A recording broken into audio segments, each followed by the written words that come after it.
Assalamualaikum warahmatullahi wabarakatuh. Kami dari kelompok 6 akan membahas hasil diskusi kelompok kami mengenai perusahaan jasa. Sebelum itu, perkenalkan anggota kelompok kami. Yang pertama, Nila Dwi Indriani, NPM 157, Juwono Adi, NPM 160, Lydia Suci, NPM 163, Munica Putri, NPM 164, saya sendiri, Era Safitri, NPM 166, Bintang Dwi Cahya, NPM 170, dan yang terakhir, Lambang Yogo, NPM 174.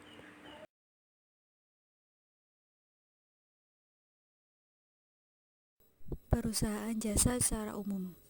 Negara kita sebelumnya dikenal sebagai negara agraris. Sejak awal tahun 1970-an mulai melakukan proses industrialisasi. Proses industrialisasi ini pada gilirannya menjadikan sektor jasa juga berkembang. Menariknya, sektor jasa ini mulai menjadi salah satu penyumbang devisa terbesar negara kita. Bagian ini membahas berbagai karakteristik sektor jasa yang ada dan bagaimana suatu proses pengendalian manajemen seharusnya terjadi. Karakteristik. Untuk beberapa hal, pengendalian manajemen pada perusahaan jasa sedikit berbeda dibandingkan dengan proses pada perusahaan manufaktur. Berikut ini beberapa hal yang membedakan sektor manufaktur dan sektor jasa. Yang pertama, tidak adanya persediaan penyangga. Yang kedua, kesulitan dalam pengawasan kualitas. Yang ketiga, penggunaan tenaga kerja yang intensif. Yang keempat, organisasi dengan multi-unit. Selanjutnya mengenai organisasi profesional. Organisasi litbang, lembaga hukum, rumah sakit, arsitek, konsultan, biro iklan, dan usaha seni merupakan beberapa produk dari jasa profesional.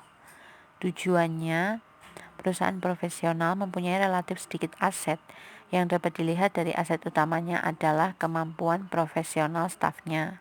Tujuan keuangan utamanya adalah menyediakan kompensasi yang sepadan pada para profesionalnya. Profesional, organisasi profesional lebih banyak mengandalkan tenaga kerja. Beberapa penulis menyarankan profesional ini dihitung sebagai aset perusahaan. Ukuran output. Output dalam hal ini adalah efektivitas kerja seorang profesional, misalnya pengacara. Hal ini tidak dapat diukur dengan jumlah halaman dalam pembelaannya ataupun jumlah jam dia berada di pengadilan. Ukuran kecil. Manajer puncak pada organisasi seperti ini bisa mengawasi dan memotivasi pegawainya secara langsung dengan melakukan pendekatan pribadi. Pemasaran. Untuk pemasaran sendiri bisa dilakukan dalam bentuk kontak pribadi, pidato, artikel, maupun kegiatan-kegiatan sejenis. Sistem pengendalian manajemen. 1. Penentuan harga. Tarif biasanya didasarkan pada jam kerja untuk kompensasi dengan tingkat profesionalnya, ditambah biaya overhead dan laba. 2. Pusat laba dan harga transfer. Organisasi nirlaba biasanya menggunakan pusat laba, unit pendukung seperti pemeliharaan, proses informasi, transportasi, telekomunikasi, percetakan, dan sejumlah material dan jasa, membebankan unit yang dikonsumsinya pada jasa yang diberikannya. 3. Perencanaan strategi dan penganggaran. Pada organisasi profesi, aset utamanya adalah orang, dan walaupun terjadi fluktuasi jangka pendek, perubahan ukuran dan kompensasi untuk stafnya lebih mudah dibuat. Keempat, pengawasan operasi.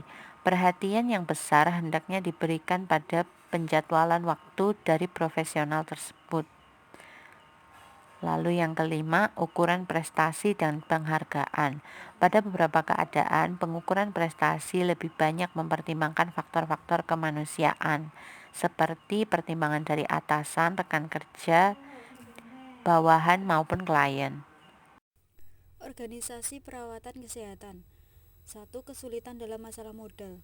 Masyarakat sering dihadapkan dengan pelayanan rumah sakit yang tidak bagus, tingginya tarif rumah sakit, tingginya harga obat, dan masalah-masalah lainnya. 2. Perubahan penyedia perawatan kesehatan. Dengan meningkatnya biaya perawatan kesehatan, perubahan signifikan terjadi dalam hal pelayanan perawatan yang dulunya dilakukan oleh beberapa penyedia perawatan kesehatan. 3. Profesional. Loyalitas mereka biasanya lebih mengarah pada profesi, tidak pada organisasi. 4. Pentingnya pengendalian mutu. Industri kesehatan banyak berkaitan dengan kehidupan manusia, sehingga kualitas jasa yang diberikan harus benar-benar diperhatikan. Sistem pengendalian manajemen.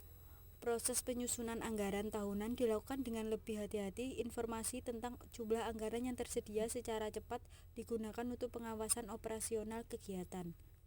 Kinerja keuangan dianalisis dengan membandingkan pendapatan atau biaya dengan anggarannya, lalu ditentukan penyimpangan yang perlu penanganan secara khusus. Selanjutnya, perlu ada tindak lanjut dari penyimpangan-penyimpangan yang terjadi. Selanjutnya, organisasi nirlaba. Organisasi nirlaba, menurut definisi hukumnya, merupakan organisasi yang tidak bisa mengalihkan aktiva, pendapatan, atau keuntungannya kepada anggota, pegawai atau direktur organisasi tersebut. Ada rumah sakit nirlaba dan ada rumah sakit yang bertujuan mencari laba, sekolah yang nirlaba dan sekolah yang mencari laba, bahkan ada organisasi keagamaan yang mencari laba. Selanjutnya adalah ciri-ciri khusus. Yang pertama, tidak ada ukuran laba. Yang kedua, kontribusi modal. Yang ketiga, akuntansi dana meliputi dana umum, dana gedung, dan dana sumbangan, variasi dana khusus. Dan yang keempat adalah aturan. Selanjutnya ada sistem pengendalian manajemen. Yang pertama, penentuan harga produk. Kebanyakan organisasi nirlaba tidak memperhatikan dengan serius tentang kebijakan harga. Harga atas jasa biasanya ditetapkan dengan sistem biaya penuh atau cost system. Selanjutnya ada penyusunan anggaran dan perencanaan strategi. Pada organisasi nirlaba, biasanya organisasi meminta unit-unit pertanggungjawaban dalam organisasi membatasi pengeluaran sesuai dengan yang telah diatur dalam anggaran. Selanjutnya ada operasi dan evaluasi. Pada kebanyakan organisasi nirlaba, tidak ada cara untuk mengetahui biaya operasional yang optimum. Manajer pusat pertanggungjawaban cenderung menghabiskan saja dana yang disetujui anggaran, walaupun jumlah yang dianggarkan lebih tinggi dari yang diperlukan. Selanjutnya ada organisasi pemerintah. Pertama, pengaruh politik. Pada organisasi pemerintah, keputusan dihasilkan melalui proses yang berjenjang dan sering disertai dengan konflik. Tekanan berupa konflik seperti ini biasanya tidak menghasilkan keputusan yang optimum. Selanjutnya ada informasi publik.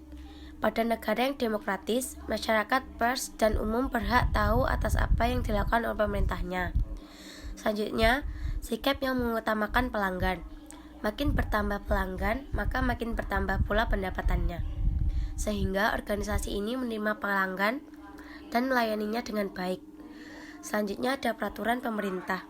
Pemerintah telah mengumumkan sejumlah aturan dan regulasi. Beberapa aturan ini sangat bermanfaat untuk meningkatkan kinerja pemerintah. Selanjutnya kompensasi manajemen. Manajer dan profesional lainnya di organisasi pemerintah biasanya cenderung sedikit mendapatkan kompensasi dibandingkan yang diperoleh profesional lainnya di swasta. Akibatnya adalah seorang manajer yang terbaik biasanya jarang yang mau kerja di dunia pemerintahan. Selanjutnya, akuntansi. Hingga saat ini sistem akuntansi yang dipakai pada organisasi pemerintah sudah kuno dan tidak mengikuti perkembangan zaman. Disinilah diperlukan perombakan sistem akuntansi yang lebih mengacu pada kebutuhan saat ini. Kemudian ada sistem pengendalian manajemen, penyusunan anggaran dan perencanaan strategi. Keputusan yang diambil biasanya juga melibatkan pertimbangan politik. Keputusan yang diambil biasanya dengan mempertimbangkan berbagai faktor, tidak hanya faktor ekonomi, tapi juga faktor lainnya. Yang kedua, ada ukuran kinerja. Pada organisasi pemerintah, pendapatan tidak merupakan ukuran output, karena tidak menggunakan ukuran moneter. Maka ukuran pendapatan di sini bisa dilihat dari kualifikasi yang dilakukan. Kualifikasi yang umumnya dilakukan adalah ada 3, yaitu ukuran hasil, ukuran proses, dan indikator sosial. Dan yang terakhir adalah organisasi usaha dagang. Organisasi semacam ini merupakan organisasi yang tidak diklasifikasikan sebagai organisasi jasa. Pengawasan modal kerja merupakan faktor penting dalam perusahaan dagang. Banyak perusahaan mengurangi persediaan dengan sistem yang secara otomatis menempatkan pesanan perusahaannya pada pemasok dan hanya mengambilnya jika sudah tercapai titik pemesanan kembali atau reorder point. Piutang telah jauh berkurang pada saat ini karena penjualan kredit sekarang ditangani oleh perusahaan pemberi kredit industri dagang. Biasanya mempunyai sistem pengendalian manajemen yang telah dikembangkan dengan baik. Walaupun kecenderungan yang ada mengembangkan teknik pada perusahaan manufaktur, teknik yang sama juga telah digunakan pada perusahaan dagang. Saat ini, organisasi dagang dan organisasi swasta telah mengembangkan sistem informasi yang memungkinkan satu perusahaan membandingkan pendapatan biaya, laba, dan elemen lainnya dengan perusahaan lainnya.